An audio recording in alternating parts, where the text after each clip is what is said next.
সুপ্রিয় দর্শক শ্রোতাবৃন্দ, সবাইকে আমার চ্যানেল সাধারণ আলাপে স্বাগতম। আশা করি আপনারা সবাই ভালো আছেন। আজ আমি আপনাদের জন্য নিয়ে এসেছি বেশ কিছু বছর আগে লেখা আমার একটি ছোট গল্প। তো এই গল্পটির নাম জীবনের মানে। তো চলুন গল্পটি আপনাদেরকে পড়ে শোনাই। গল্পটি শোনানোর আগে আমার এই ভিডিওগুলো যারা নিয়মিত দেখছেন তাদের প্রত্যেককে জানাই আন্তরিক অভিনন্দন এবং শুভেচ্ছা। যারা ইতিমধ্যে আমার ফেসবুক পেজে ফলো দিয়েছেন এবং ইউটিউব চ্যানেলে সাবস্ক্রাইব করেছেন তাদের প্রত্যেককে জানাই অসংখ্য অসংখ্য ধন্যবাদ। যারা এই সাবস্ক্রাইব বা ফলোটা করেন নাই তাদের কাছে আমার বিনীত অনুরোধ, অতি দ্রুত সত্বর আপনারা আমার ইউটিউব চ্যানেল অথবা আমার ফেসবুক পেজে সাথে সংযুক্ত হবেন নিয়মিত ভিডিও পেতে।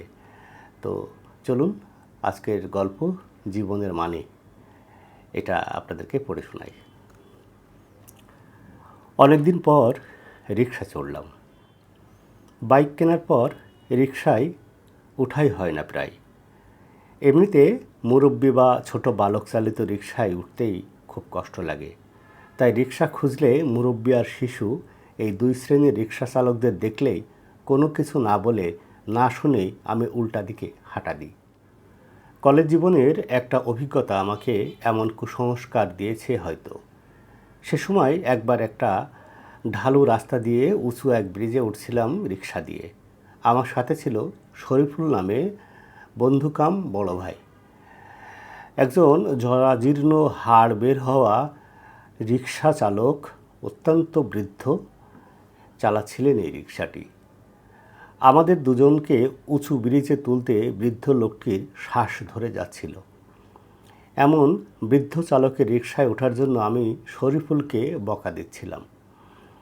একটা শক্তিশালী লোকের রিকশায় না উঠে খুবই অন্যায় হয়েছে। এমন লোকের রিকশা দিয়ে যাওয়া আর ওনার কাঁধে চাপা সমান। আমি নেমে যাচ্ছি। শরীফুল আমার কথার জবাব না দিয়ে শুধু হুঁ হুঁ করল। আমাকে নামতে বাধা দিয়ে কিছুক্ষণ চুপচাপ থেমে থেকে রিক্সা চালককে প্রশ্ন করল, কি মুরব্বি, খুব বেশি কষ্ট হচ্ছে নাকি? নামতে হবে? রিক্সা চালক তার হাঁপিয়ে যাওয়া শ্বাস চেপে বলে উঠলেন, না বাপ, নামতে হবে না, গাড়ি প্রায় ব্রিজে উঠে গেছে। শরীফুল আমার দিকে একটা তাচ্ছিল্য ইশারা করে বলল, মুরব্বির মুরদ আছে, কি বলিস? আমি চুপচাপ রিক্সার হুড ধরে ভিন্ন দিকে চোখ করে বসে আছি দেখে সে পকেট থেকে একটা ক্যাপিস্টান সিগারেট বের করে তাতে ধরিয়ে ফোঁস করে টানতে লাগলো। রিক্সা এখন ব্রিজে উঠে গেছে। 10 মিনিট পর এই রিক্সায় সাই সাই করে ব্রিজের অপর পাশে ঢালুতে নেমে যাবে। সে সময় সিগারেটে অভ্যস্ত না থাকায় তামাক গন্ধ খুব অসহ্য লাগতো আমার। শরীফুলকে বললাম, ভাই এবার ফেলো, ফিল্টারটাও খাবে নাকি? শরীফুল হাতে সিগারেট শেষ টান দিয়ে ফেলে আমার পিঠে থাবা দিয়ে বলল, শোন, দুটা জ্ঞানের কথা বলি। বৃদ্ধদের রিকশায় উঠতে আমারও খারাপ লাগে, তবে উঠলে বৃদ্ধরাই ভালো থাকবে এই ভেবে বৃদ্ধদের রিকশা পেলেই আমি উঠি। আমি কিছু না বুঝে তাকে বললাম, মানে? যে কষ্ট করে এই বৃদ্ধ তোকে আর আমাকে এই ব্রিজে নিয়ে এলো সে কষ্ট থেকেও তার বড় কষ্ট আছে, তা হলো খাবার কষ্ট। সেই খাবার কষ্ট থেকে বাঁচতে বৃদ্ধ এই কষ্ট মেনে নিয়েছে। তুই যদি লোকটির এমন মেনে নেওয়া কষ্টকে বড় করে দেখে তার রিকশায় না উঠিস তবে লোকটির জন্য ভালো কিছু না হয়ে বরং উল্টো খারাপ হবে, কারণ তাতে লোকটির প্রকৃত কষ্টের হাত থেকে বাঁচার একটি পথ বন্ধ হয়ে যাবে। শরীফুলের কথা শুনে কি বলবো বুঝে উঠতে পারছিলাম না, চুপচাপ শুনছিলাম। আমার চুপচাপ শোনা দেখে সে বলতেই থাকলো, আর শোন, বৃদ্ধ মানুষটিকে যে কষ্ট করিয়ে তুই আর আমি 20 টাকা ভাড়া দেব, এই 20 টাকা কিন্তু ওই কষ্টগুলোর মোট মূল্য। সুতরাং তোর আমার এই কষ্টের জন্য অনুশোচিত হবার কিচ্ছু নেই, কারণ এই কষ্টের যথাযথ মূল্য তুই আমি ওনাকে দিচ্ছি। কিছু বলার জন্য বললাম, কিন্তু মানুষ তো 20 টাকা অল্প কষ্ট করেও আয় করে। সাথে সাথে শরীফুল বলে উঠল, শোন পাগল, এই জন্যই তো পৃথিবীর সব মানুষ একই রকম হলেও তাদের জীবন বাঁচিয়ে রাখার সংগ্রাম ভিন্ন ভিন্ন রকম হয়। জীবন এক, কিন্তু তার মানে হলো অজস্র।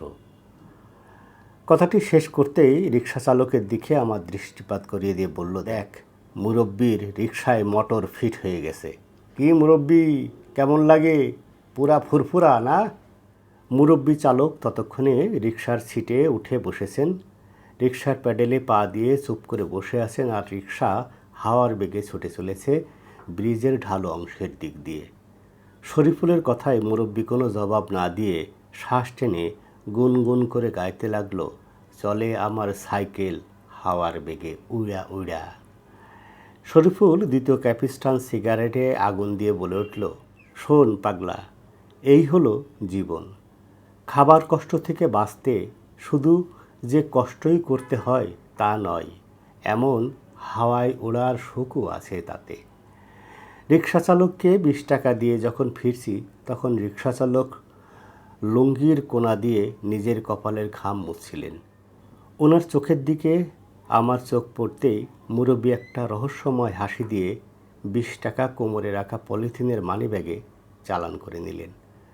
শরীফুল আমাকে বলল, চল এক কাপ চা খাই। আমি চুপ করে বৃদ্ধ লোকটির চলে যাওয়া দেখছিলাম, আর মনে মনে বলছিলাম, কঠোর এক হৃদয় নিয়ে মানুষের এমন জীবনের মানে আমি আর খুঁজতেই চাই না।